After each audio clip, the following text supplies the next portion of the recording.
Okay, hi. Thank you for coming this at the end of the day, nearly the end of the week, and on what has been a beautiful day. I'm Isa Helfgott. I'm the Vice Provost for Global Engagement here. It's my great privilege to get to work with some of you and to get to work with Caroline, who is primarily responsible for organizing today's event. I want to welcome you. Also, for those of you who are online, I hope you can hear me. Maybe give us a little thumbs up if you can hear us okay. Great. So the Global Engagement Office, you probably all know, we engage the world at every level, from bringing students here, sending students abroad, doing international research, supporting all of the international components to the university. This event today is hosted by the Center for Global Studies, which is one of our 4 units. And we're especially excited because within the Center for Global Studies, we have some signature programs that we're developing. And this is the second signature program, the UW in Jerusalem signature program. What that means is we have a cohort of faculty, some of whom are here today, thank you for coming, who are working together to explore opportunities for research and teaching in the region. And so it has a couple advantages. We get our faculty out into the world, we give them new opportunities, and then they also get to work together across disciplinary lines and establish new connections in the country. So this event is sort of a culmination of a first phase of the UW in Jerusalem cohort. We were meant to go to Jerusalem in January, but unfortunately that trip has been delayed. But Matt Adams being able to actually come here in person today is a real joy. But it's also built out of the work that many at UW have done in the region over time.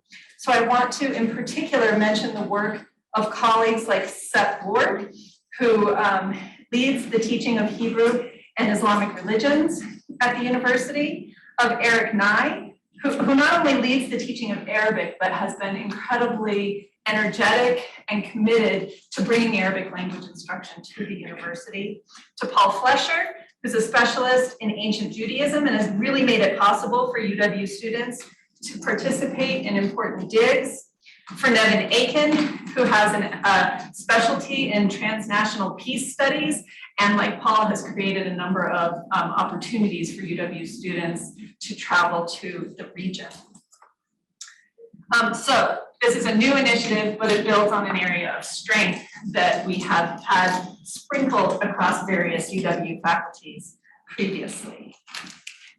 These faculty cohorts, when they're able to go right now, they're working together, talking about the area, thinking about ways they might collaborate. They'll have an opportunity to go to Jerusalem, to work together there, to meet with specialists, academics, and professionals in the region, to think from their own disciplinary perspectives about what opportunities they might have.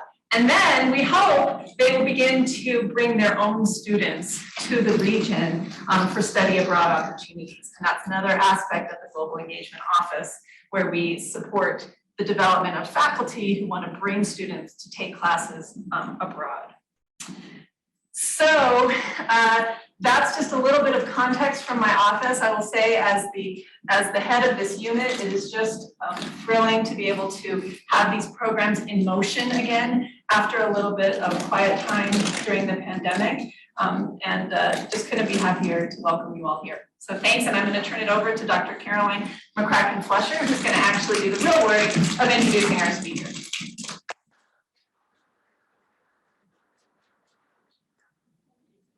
I'm delighted to welcome you all to what is both in person and online a headline event for the Middle East and North Africa cohort, and also for the UW in Jerusalem program as we begin to get back in the world. If you're online, we want to be sure that you can hear well. You have a choice between Zoom or Wirecast. And if you're having trouble on one, put a message in the chat, and Kelly Hassett will send you the address to transfer to the other. Also, for students who might be with us or watching online, there is a SOAR code for this event, and it will be available online at the end of the presentation and We have it in the room for students in the room. So now that we turn to Matt Adams, who we're delighted to welcome to UW for the second time. And Matt is the director of the Albright Institute for Archaeological Research in Jerusalem. And he is an archaeologist with a stellar vita. He has led some of the most important digs of the past 20 years in the region. If you've seen images of how Tel Megiddo, biblical Armageddon, is evacuated down toward the massive Canaanite altar, you'll have seen his work with Israel Finkelstein. If you've heard of Jerusalem's Solomon's Pools and how archaeology is questioning story, Matt and co-director Mark Letney are the team at the center of that discussion. So Matt is an archaeologist of note. He's a sought-after partner, and he's a collaborative leader. And Wyoming students have benefited from the opportunity to work on Matt's digs, most recently in the Jezreel Valley Regional Project, which is surveying the valley using the most up-to-date technology and aiming to excavate thoughtfully, respectfully toward its many cultures and over time. And Matt's continuing to build opportunity because in the future, as Dr. Helfgott said, UW students and faculty may find themselves either parched on the dry hilltop of Legio, the base of the Roman Sixth Legion, or up to their ankles in mud in the Nile Delta, right? Maybe. Yep. So in these post-COVID times, that is, we all need something to look forward to. But it'll be no surprise to you to learn that Matt, in his role as director of the oldest American Archaeological Institute in the Middle East, is a key partner to UW in Jerusalem. Under Matt's leadership, the Albright Institute has thrived even in the past 2 years. It is a home, and it's also a hub for archaeologists and scholars of the region as they pass through on their way to Jordan, Egypt, the Jezreel Valley, or the copper mines in the south. That one I really remember because that was one. With Matt's help, we're building a program that will introduce UW faculty to all the richness of the region, past and present, whatever their discipline. So, for instance, Tom Cook, agriculture, right? Lisa Helfgott, museums, history, all kinds of things. And those faculty, in turn, will provide an engine for student opportunity in the future. So it's my great pleasure to welcome Matthew J. Adams to address the complexity and richness of that region and of his work as he speaks on unholy opportunity, the challenges of an archaeological institute in Israel and Palestine.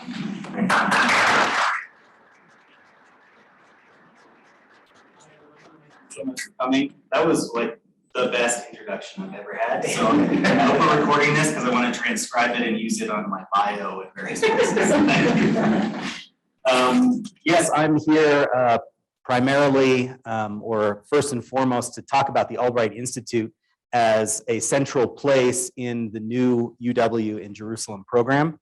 And what I want to do is introduce you to the place. So I'm going to go through about 20, 30 minutes, talk about the Albright, what it is, how it got there. Along the way, I'm going to refer to things that obviously make its location extremely opportunistic and complex. But instead of giving some examples directly, I want to turn this into a discussion and answer your questions directly about the Institute and the challenges that are there. That's good. You want me to answer it?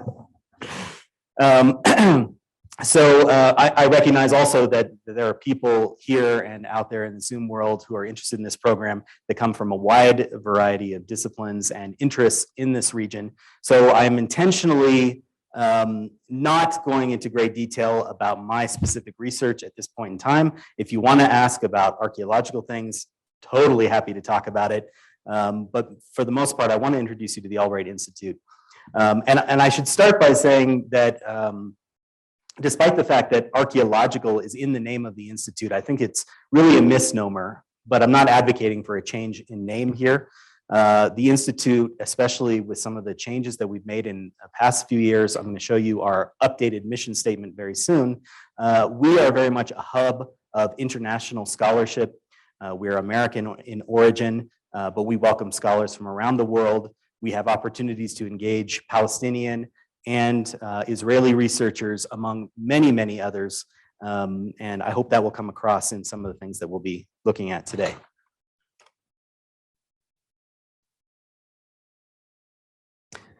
Okay, a few key points. We've been around for 122 years.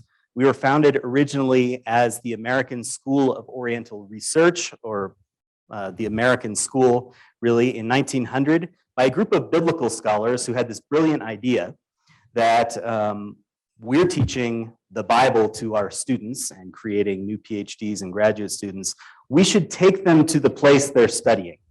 And we should set up an institution there where they can research and basically have a base to explore the world around them. Now, up to this point, by 1900, there had been Western travelers, some famous ones, including Mark Twain, but no systematic research, especially in the biblical world, centered in the Near East in general, but specifically not in Jerusalem. So these biblical scholars, they arrived in 1900 with some of their students, and in those days they took ships across the Atlantic, and they got on horseback and rode with armed guards across Palestine to take up residency in Jerusalem. And a lot of their research projects were very much as follows.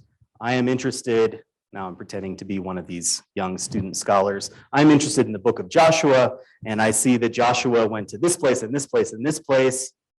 Where are these places? These students and scholars started walking around Palestine. And that really is the first step, so to speak, for biblical archaeology. And for, in many ways, biblical archaeology in general, as it started to manifest itself around the world in subsequent decades.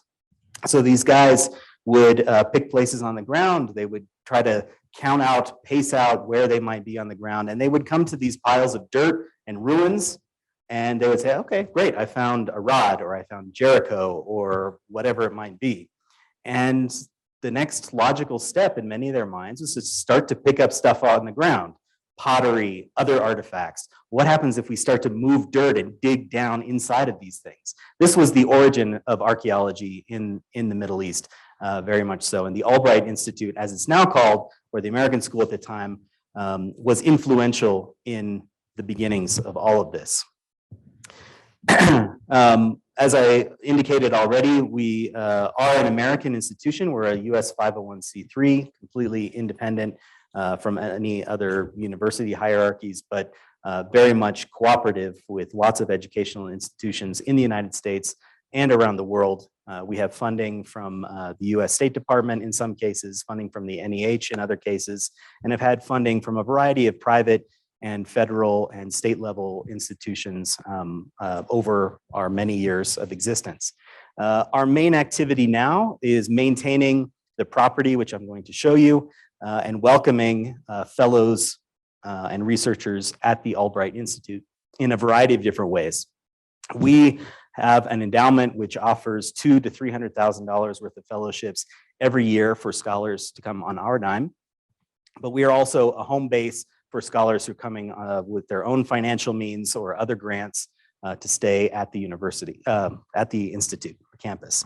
So in general, we have 20 to 30 fellows at the institute at any time, plus, not at any time, annually, plus a variety of other short-term visitors who are coming and going in various contexts. Good. I threw this in there. I realize it's a lot of text for a PowerPoint slide, so I'm sorry about that. But I wanted to show you our brand new mission statement, which our Board of Trustees passed during the COVID pandemic. And for those of you who are familiar with the Institute, you might be a little bit surprised here, but a couple of the innovations that I have very much pushed in the last couple of years is, one, the internationalization of the Albright Institute. And I'm very proud of the work that we've done on that front, welcoming more international scholars.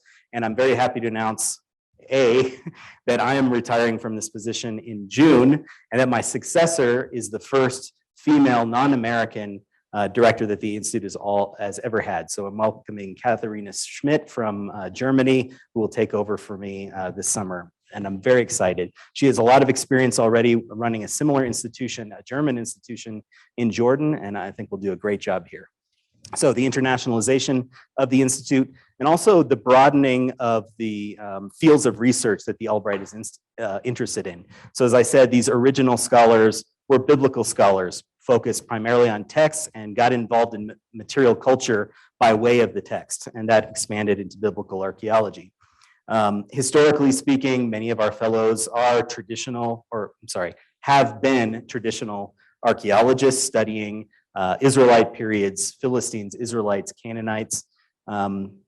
We realized a trend already beginning in the 1970s, though, that there was increasing interest in medieval studies, increased interest in Arabic studies, and so forth. So what this mission statement really does is institutionalize what we've already been doing for several decades in studying all aspects of the history of the ancient Near East.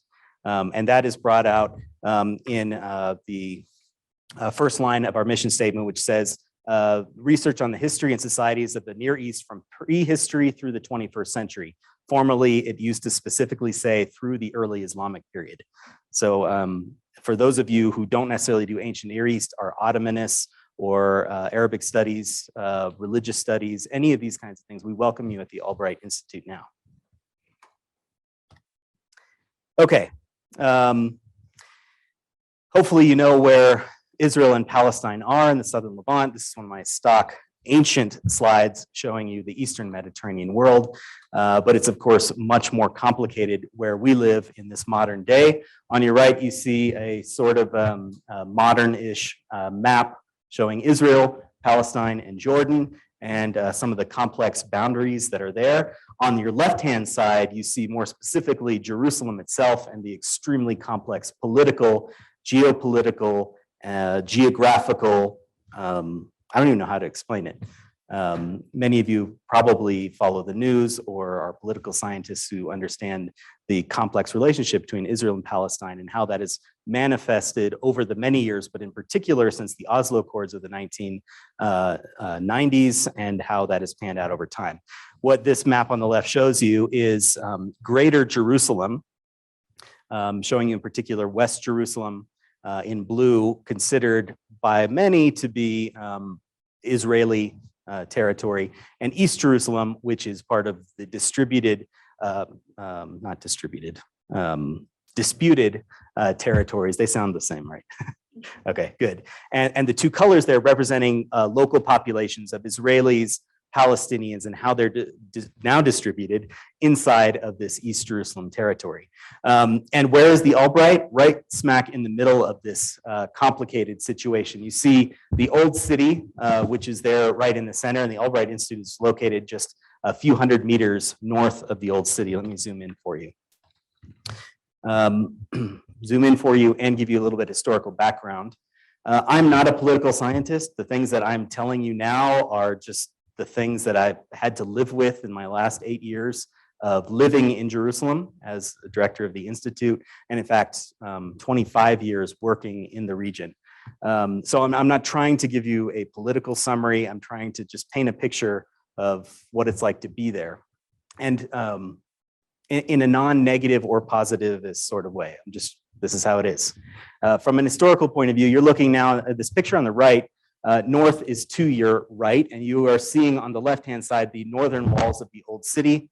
For those of you who've been to Jerusalem, the Damascus Gate is along this wall, and it's one of the more popular or famous of the gates in the old city.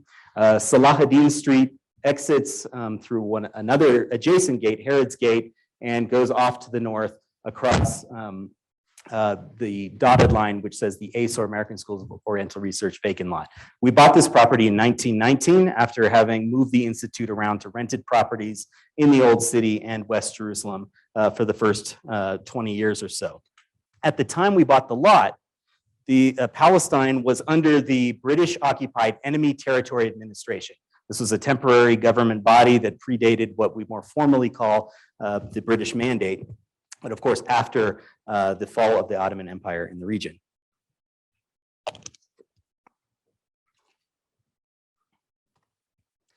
From 1924 to 1948, we were under the rule of the British Mandate in Palestine. We started building not long after we bought the land, and the entire building complex was finished more or less by 1924, with several additions being added over the next 6 years. This was the heyday in many ways for the development of biblical archaeology as it came out of the school. Being under the British Mandate, the school was perfectly located in Jerusalem to explore all of the territories that were under British control at the time, including Iraq, what we now call Jordan, Palestine, what we'll later call Israel, and to some extent some of the northern Levantine countries of Syria, Turkey, and Lebanon. This was a time when we had access to everything in the Middle East. And it was also a time in which many of these exploratory tours by students went out and really developed methodologies for surveying archaeological sites, excavating archaeological sites. This guy you see in the center here, William Foxwell Albright, was one of the directors at the Institute in the 20s and 30s, who was foundational for the discipline of biblical archaeology, as well as the Institute himself. He was the director, he was director for 8 years during the period that we're talking about here, and during the first 8 years of the building that we now call home. On the right-hand side, you see a photograph of the Institute in the 1930s, and actually it's a little bit late, this is from the 1960s, but you can see it there. We'll see several other older photographs as well. So things began to change after 1948. From 1948 to 1967, we were in a much more restricted phase. As you know, Israeli independence in 1948. The West Bank, as we know it now, was under the control of Jordan until 1967. And so in that period of time, the Institute itself really only had access to Arab countries, in particular Jordan and what we would now call Palestine and the West Bank. It had almost no access to Israel, which is very interesting because 1948 to 1967 was a huge moment in time for Israeli archaeology, when Israeli scholars were inventing their own style of archaeology that would become dominant in the area. And American and Israeli scholars would really only come back together after 1967, which is where my next slide comes in. And this is a really curious kind of situation for us. So in 1967, Israel was able to take the West Bank and other territory as well. And so now the Albright found itself, after 20-some years under Jordanian rule, under Israeli rule, and having to figure that out. And that came with a new set of restrictions that was almost the opposite of the situation before. We now only had access to Israeli areas. We no longer had access to the West Bank, where we've been working for 20 years, and where some of the major American archaeological projects of the 1950s and 60s, which were fundamental for archaeology, had taken place. No longer really had access to Jordan directly, and certainly not to any of the other Arab countries in the region. American archaeology suddenly became restricted to Israel itself.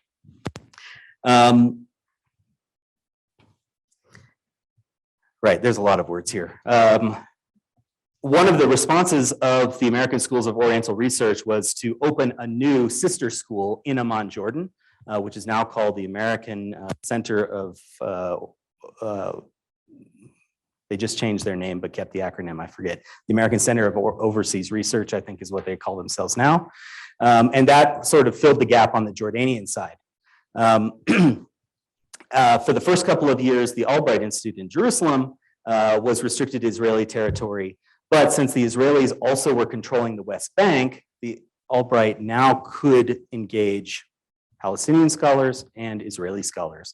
And that has very much become one of our main outreach activities locally, is to connect the international community with Israelis and Palestinians. And it's funny because I'm sure you all think that sounds very lovely, and Israelis and Palestinians working together.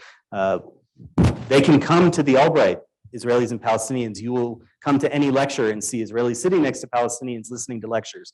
It sounds great, but you know the only reason it works is because Israel occupies the West Bank.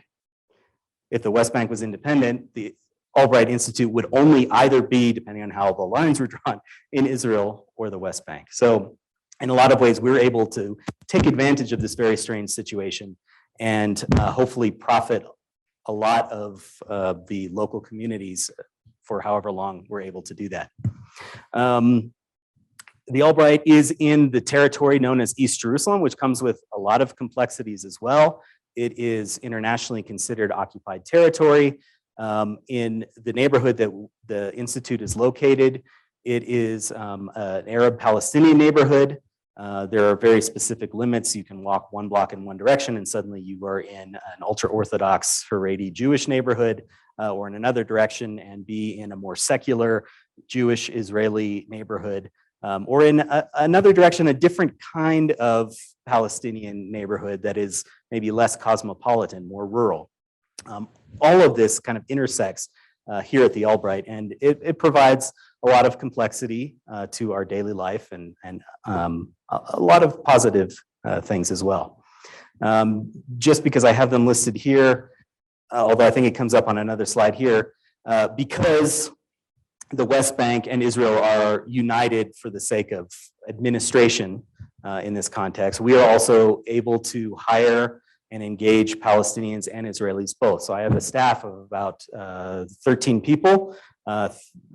5 of them are Palestinian, 6 of them are Israeli, but even those 2 groups, that distinction between Israeli and Palestinian is actually totally fake in this administrative context, because there are different classifications of Palestinians and different classifications of Israelis based on work permits, where they're from, where they live. So a Palestinian who lives and has historical ties to Jerusalem itself has a different status, different work permit, different work regulations than a Palestinian from other parts of Palestine. And we employ a lot of different people and have a very complex payroll, so for all these reasons. So I think the upshot is what I said earlier, that this strange situation gives us a lot of opportunities to develop programming between Israelis and Palestinians for good or ill. I've thrown this in here that Phil King was the president of the Albright Institute in the late 1970s, early 1980s, and he wrote sort of a history in the mid 80s about the school. And I throw this quote in there because it really kind of sums up the back and forth situation that the Albright has been in. I'll read it out loud for you. The new international boundaries that resulted from the Six-Day War restricted the scope of the school's field trips. Before 1967, it had been easy to travel to most of the Arab countries from East Jerusalem. Now that was no longer possible. However, as compensation, Israel, which had been off limits for field trips from 48 to 67, now welcomed visits from residents of the Jerusalem school. It's a very strange reversal of the previous situation, but such are the vicissitudes. Such vicissitudes are routine in the Middle East, and that's so true. Okay, so just to bring this up again and recall where we are, and let me now zoom into the Institute and show you a little bit of what we have and where we are. This messy Google map shows you the old city at the center. Hopefully you can see that red pin there, and the location of the Albright Institute just to the north. The red lines are the 1949 armistice line, which is one of the main lines which dictates a lot of international policy in the region, and clearly, for our purposes, separates West Jerusalem from East Jerusalem here, showing you that the Albright is very much in the eastern part of the area. If we zoom again, you see on the left Damascus Gate, which was built by the Ottomans as part of their fortification system of the city. On the right-hand side, you see this large road, which forms the northern boundary of the old city, and you really get a sense of how close the Albright is to the old city of Jerusalem. And in fact, it's a little bit deceptive because the old city is representative of the old city only in some time periods, particularly after the Roman period. As I said, the walls that currently exist today were constructed by the Ottomans. If you were to visit Jerusalem in, say, just for fun, the time of Jesus, you would find that the location of the Albright Institute is actually within the ancient city of Jerusalem itself. So Jerusalem, like many cities, many living cities that are archaeological cities, is very complicated in terms of time. And I think this is important, not that I want to get off on this tangent, but you often hear people talking about a united Jerusalem or a divided Jerusalem and an East Jerusalem and a West Jerusalem, but that it's totally meaningless because you're defining the boundaries of a city on the basis of a moment in time over space. So the Albright is in Jerusalem. It's also in East Jerusalem. And according to some people, it's in West Jerusalem.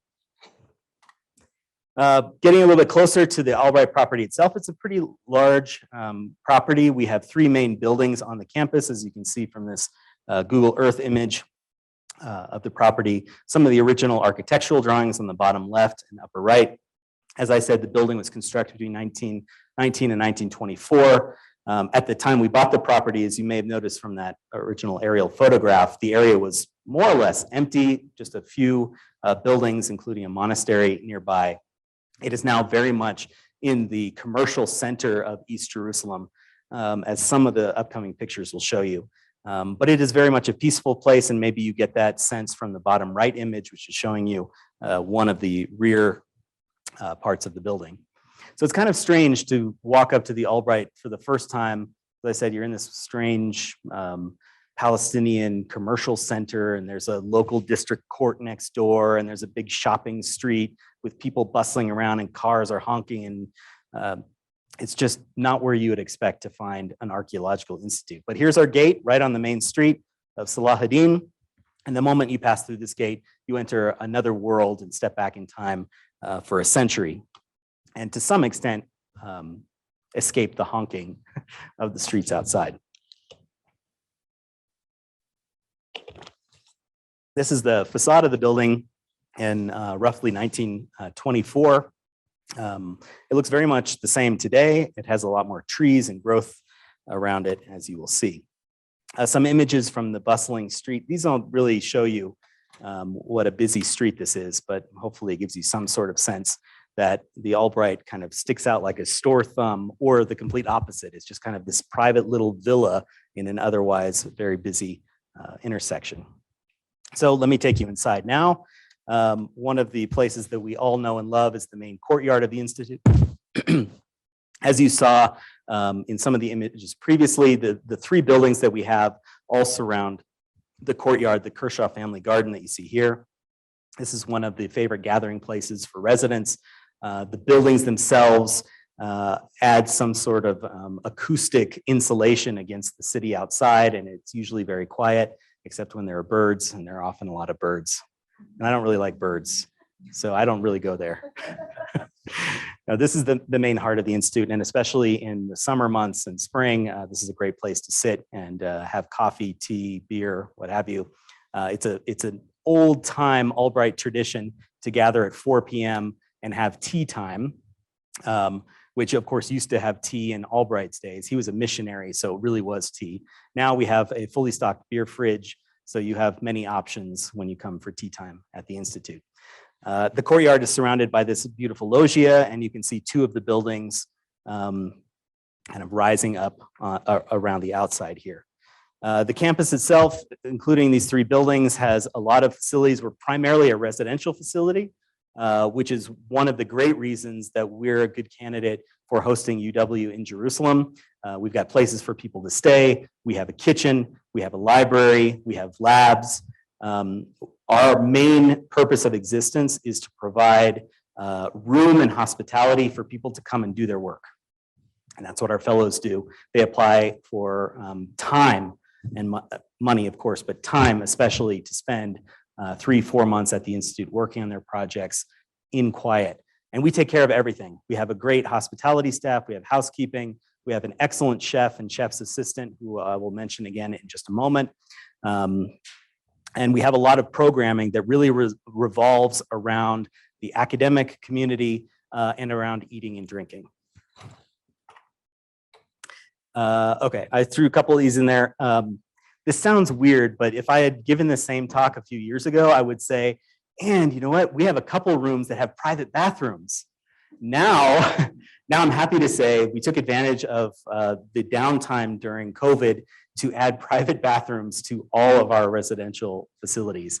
And it's a weird thing to brag, but I'm very happy about it.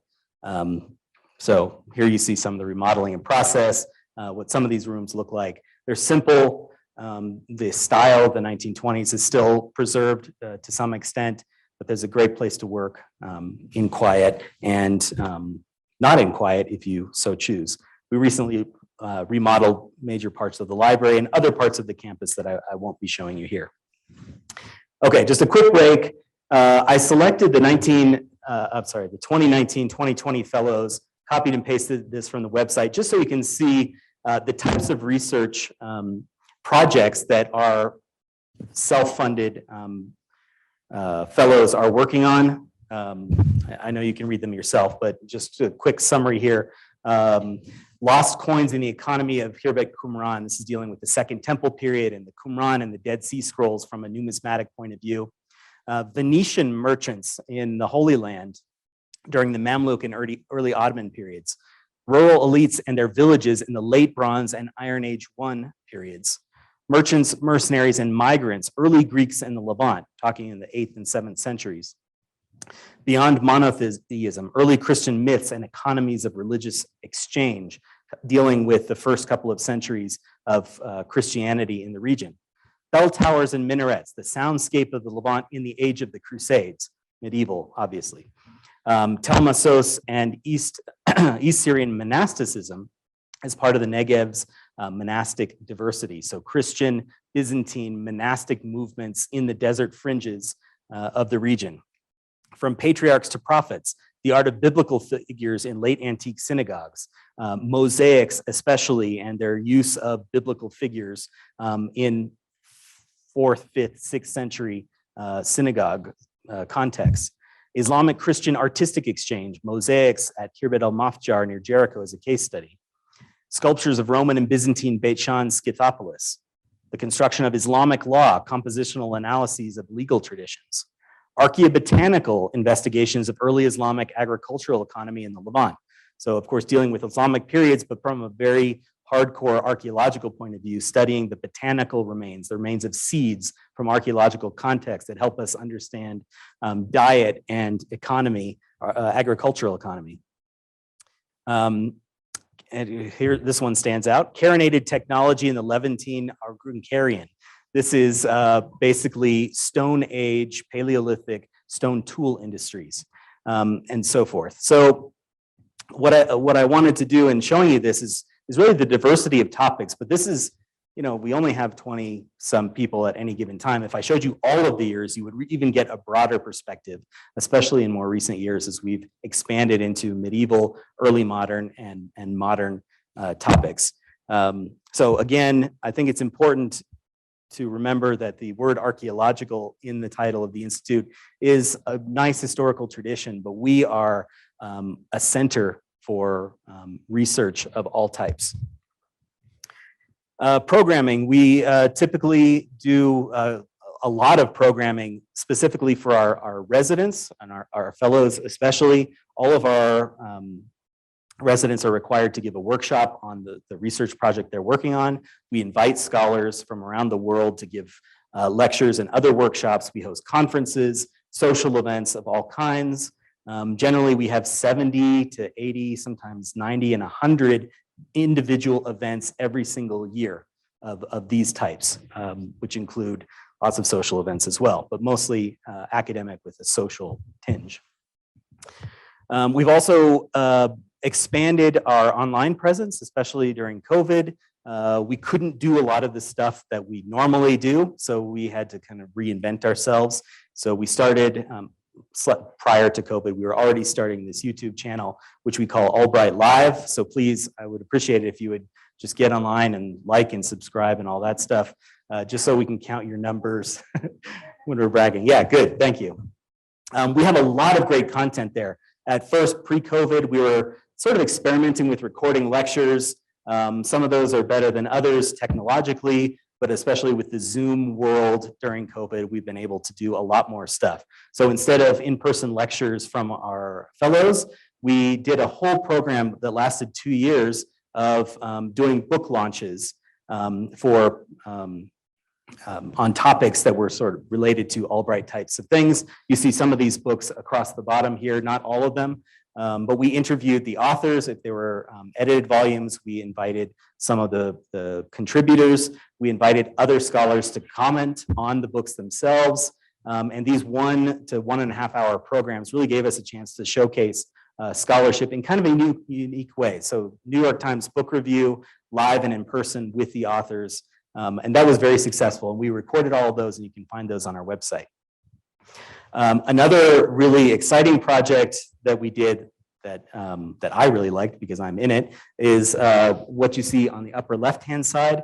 This is a 26 episode series called The Conversations on the Archaeology of Ancient Israel with Israel Finkelstein.